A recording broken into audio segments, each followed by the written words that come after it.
Our research addresses one of the most pressing challenges in contemporary international business: the intersection of geopolitical shocks and organizational talent strategies. Sanctions may trigger a massive outflow of skilled professionals. This is commonly referred as a brain drain. Brain drain may destabilize talent ecosystems and undermine firms' ability to sustain innovation and competitiveness. Prior research has examined macroeconomic consequences of sanctions and migration, but the firm-level implications for human resource management remain underexplored. Hence, our research question: how does brain drain in sanctioned economies reshape firms' logics of human capital development? More precisely, we asked three sub-questions. How does brain drain influence firms' human capital strategies, particularly the balance between long-term capability building and short-term attraction measures? How does brain drain affect firms' approaches to human capital development? How does brain drain reshape retention strategies, moving from career-based incentives to emergency measures?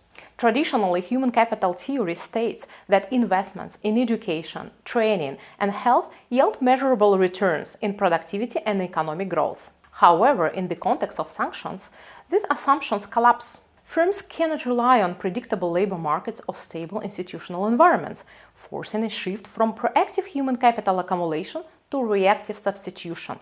We adopt a qualitative case study approach. We analyzed 3 IT firms from Russia of varying sizes: a large corporation, an e-commerce company, and a born global startup, including semi-structured interviews with top managers and secondary sources such as industry reports, media publications, and company documents. Our findings reveal a profound restructuring of human resource management practices. Pre-sanctions, firms relied on global recruitment, employee branding, and university partnerships to secure talent.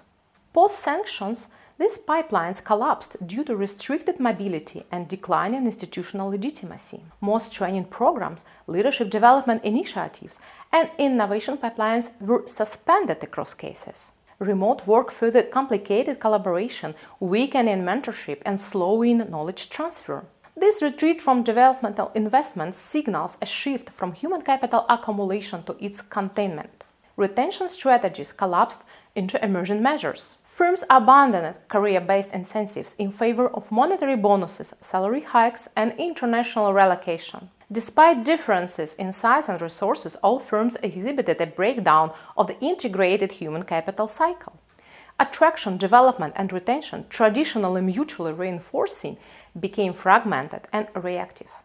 For practitioners, our findings illuminate the strategic dilemmas faced by managers in sanctioned economies. The erosion of long-term planning capacity compels firms to prioritize survival over growth, reallocating resources from developmental initiatives to immediate retention tactics such as salary hikes and relocation. The departure of highly skilled professionals not only weakens firms' level capabilities, but also undermines innovation potential, slowing technological progress and economic recovery. Policymakers can leverage these insights to craft targeted interventions that mitigate brain drain and preserve critical human capital in strategic sectors.